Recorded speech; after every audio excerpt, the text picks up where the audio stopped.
Welcome to the playlist crack ISSB with Rizvi. आज की video में डिस्कस करेंगे कि आप Pakistan air force as a commission officer किस तरह ज्वाइन कर सकते हो। तो ये कुछ फॉलोइंग कोर्सेज हैं, जैसे GD pilot course 155, 101 CAE, air defence, logistic और admin and special duties, and ये शॉर्ट सर्विस कमीशन है। तो इनके थ्रू आप जो है वो ज्वाइन कर सकते हो। इनकी रजिस्ट्रेशन कब स्टार्ट होगी? तो अभी स्टार्ट नहीं हुई, कुछ दिनों में स्टार्ट हो जाएगी। तकरीबन ये हर साल 2 दफ़ा कोर्स आता है, एक आता है फरवरी में, दूसरा अगस्त में आता है। तो इसके थ्रू आप ज्वाइन कर सकते हो। आज की वीडियो ओरिएंटेशन सेशन है, मतलब कि कौन कौन ज्वाइन कर सकता है, नहीं, एलिजिबिलिटी क्राइटेरियाज ये डिस्कस करेंगे और सिलेबस डिस्कस करेंगे इसका, और तैयारी आप किस तरह कर सकते हो और इसके नोट्स आप किस तरह हासिल कर सकते हो। तो चलिए शुरू करते हैं। सबसे पहले एलिजिबिलिटी क्राइटेरिया जो हैं जीडी पायलट कोर्स 155 के लिए, वो ये हैं कि आप 16 से 22 साल आपकी एज होनी चाहिए।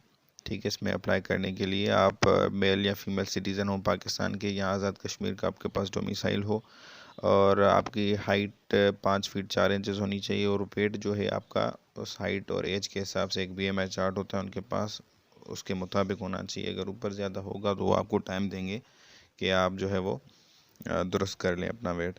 और मैरिटल स्टेटस अनमेरिड होने चाहिए जो भी अप्लाई कर रहे हैं। इसमें आई साइट 6/6 होनी चाहिए विदाउट ग्लासेस। और इसका जब आप सिलेक्ट हो जाओगे तो ट्रेनिंग पीरियड जो है वो 3 ईयर्स का है। और आपकी एजुकेशनल क्वालिफ़िकेशन क्या होनी चाहिए आपकी, या तो एफएससी हो, प्री इंजीनियरिंग या प्री मेडिकल, उससे कोई फ़र्क नहीं पड़ेगा, या आपकी ए लेवल्स हो जिसमें आपके सब्जेक्ट्स होने चाहिए फ़िज़िक्स और मैथ या बायो, उसमें आपकी होनी चाहिए। और एफएससी कंप्यूटर साइंस में आपने अगर किए तब भी आप अप्लाई कर सकते हो। और एफएससी आपकी होनी चाहिए, फ़िज़िक्स कंपलसरी आपकी, मतलब कि डिग्री में हो, और बकाया आप जो है मैथ हो अगर डिग्री में, या स्टेटिस्टिक्स, कंप्यूटर साइंस या बायोलॉजी, तब आप अप्लाई कर सकते हो। पर फिज़िक्स आपकी जो है वो डिग्री में होना लाजमी है।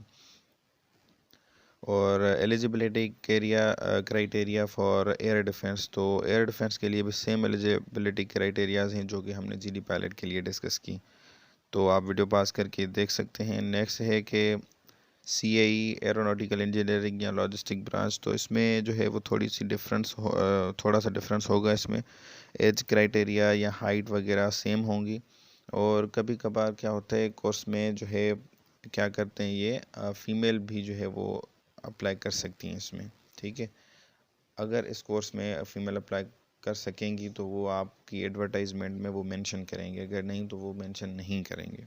ठीक है, तो ये ऑप्शनल होता है। तो अगर फ़ीमेल अप्लाई कर सकती हो तो उनकी हाइट 4 फीट या 10 इंचज़ के करीब हो। उसके अलावा इसकी क्वालिफ़िकेशन में थोड़ा सा डिफरेंस ये है कि आपकी मैट्रिक फर्स्ट डिवीज़न में होनी चाहिए, और एफएससी 65% मार्क्स से आपने की हुई हो। और प्री इंजीनियरिंग में आपका केमिस्ट्री भी एक सब्जेक्ट होना चाहिए, और आपकी जो ए लेवल से उसमें फ़िज़िक्स, मैथ्स, केमिस्ट्री सब्जेक्ट, तीनों सब्जेक्ट्स होना लाजमी है। और लॉजिस्टिक ब्रांच के लिए 65% आपकी एफएससी में रिक्वायर्ड नहीं है, 60% है रिक्वायर है। 131 CSC, मतलब ये शॉर्ट सर्विस कमीशन होती है इनकी, मतलब कि कुछ ये सारी जो ब्रांचेज हैं जैसे लॉजिस्टिक, एडमिन, स्पेशल ड्यूटीज़, या फिर एरोनॉटिकल इंजीनियरिंग, एयर डिफेंस वालों की, तो इनमें शॉर्ट सर्विस कमीशन होती है। मतलब कि आपकी जो डिग्री हो रिक्वायर्ड, उसमें 16 ईयर्स ऑफ एजुकेशन आपकी हो रेलेवेंट फील्ड में, जिस फील्ड में आप अप्लाई करोगे, और आपकी एज 18 से 30 साल होनी चाहिए। और सिंपली इसमें आपकी जो है हाइट वही सेम 5 फीट 4 इंचज़ हो, और आपका वेट भी सेम हो। इसमें आपका मैरिटल स्टेटस जो है वो मेरिड अनमेरिड हो सकता है, मतलब जो भी हो। और ट्रेनिंग पीरियड जो है वो सिर्फ 1 साल होता है इसका। इसकी इन एलिजिबिलिटी क्राइटेरिया ये है कि आप 2 दफ़ा आईएसएसबी से नॉट रिकमेंड ना हुए हों, या 2 दफ़ा आईएसएसबी से स्क्रीन आउट हुए हैं, तो आप अप्लाई नहीं कर सकते।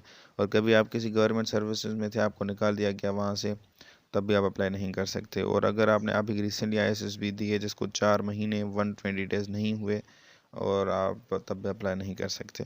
और अगर आपको किसी मिलिट्री फोर्स से, सर्विसेज से निकाल दिया गया हो कभी, तब भी आप अप्लाई नहीं कर सकते। आपको अनफिट करार दे दिया गया हो किसी मेडिकल बोर्ड से, तब भी आप अप्लाई नहीं कर सकते, और यहाँ पर दूसरे आप पढ़ सकते हैं। अब सिलेक्शन इसका प्रोसेस क्या होगा? सबसे पहले एडवर्टाइजमेंट आएगी, आप अप्लाई करोगे ऑनलाइन, उसके बाद आपकी इनिशियल टेस्ट होगी। इनिशियल टेस्ट का सिलेबस क्या है, या दीगर टेस्टों का सिलेबस क्या है, वो आगे चल के डिस्कस करते हैं। फिर अगर आप वो क्वालिफाई करोगे तो फिर इनिशियल मेडिकल और फिज़िकल टेस्ट इसकी नहीं होती। ठीक है। फिज़िकल टेस्ट आपकी एयरफोर्स में नहीं ली जाती। इनिशियल इंटरव्यू होगा, फिर उसके बाद अगर आप क्वालिफाई करोगे तो आप ISSB फॉर्म मिलेगा आपको, सबमिट करोगे, ISSB होगी 5 दिनों की, फिर final medical test, merit list बनेगी, फिर आप ट्रेनिंग पर चले जाओगे। अब सिलेबस ये है कि GD पायलट, एयर डिफेंस और एडमिन स्पेशल ड्यूटीज़ का सिलेबस सेम है। इंटेलिजेंस टेस्ट का एक पोर्शन होगा जिसमें 100 क्वेश्चन होंगे, कंप्यूटर पर आप सॉल्व करेंगे मिक्स में। उसके बाद नेक्स्ट पोर्शन ओपन होगा फिज़िक्स का, और उसमें 75 के करीब क्वेश्चन होंगे। अगर वो आप क्वालिफाई करते हो तो फिर इंग्लिश में भी तकरीबन 75 या 100 क्वेश्चन होते हैं, वो आपने सॉल्व करने होते हैं। तो इसी तरह से CAE का भी सेम इंटेलिजेंस सेम होती है। फिज़िक्स का पोर्शन ओपन होगा, फिर मैथ का, फिर इंग्लिश का। तो CAE या लॉजिस्टिक में मैथ्स का पोर्शन जो है वो एक एक्स्ट्रा होता है, ठीक है। और शॉर्ट सर्विस कमीशन के लिए एकेडमिक इंटेलिजेंस सेम होगी। एकेडमिक टेस्ट आपके फील्ड के रिलेटेड क्वेश्चंस होंगे, उसमें कुछ GK के कुछ इंग्लिश के मिक्स में आ सकते हैं क्वेश्चंस, ठीक हो गया। तो अब इसकी आप तैयारी कहाँ से कर सकते हैं, तो इस पर हमने जो है वो एक्सपीरियंसेस की वीडियोस बनाई हैं, प्लेलिस्ट अलग से GD पायलट के रिलेटेड, तो वो आप देख सकते हो। इंटेलिजेंस टेस्ट जो है वो सेम होती है सभी फोर्सेस की, तो इंटेलिजेंस टेस्ट पर जितनी भी हमने वीडियोस बनाई हैं तो वो आप देख सकते हैं, आप उससे तैयारी कर सकते हैं। और दूसरा ये है कि आप जो है वो बुक कोई ख़रीदें मार्केट से, आपको डोगस वालों की मिल जाएगी, या किसी एकेडमी के नोट्स खरीद लें। तो आज की वीडियो यहाँ पर इख्तिताम पजीर हुई है। अगर वीडियो आपको अच्छी लगी तो इसको लाइक करेंगे, कोई कन्फ्यूजन है तो आप कमेंट कर सकते हो। वीडियो अच्छी है तो अपने दोस्तों के साथ शेयर करें। इस तरह की मज़ीद वीडियोस चाहिए तो प्लीज़ यूट्यूब चैनल को सब्सक्राइब करें और बेल आइकन को दबाना ना भूलें। आपके कीमती वक्त के लिए शुक्रिया।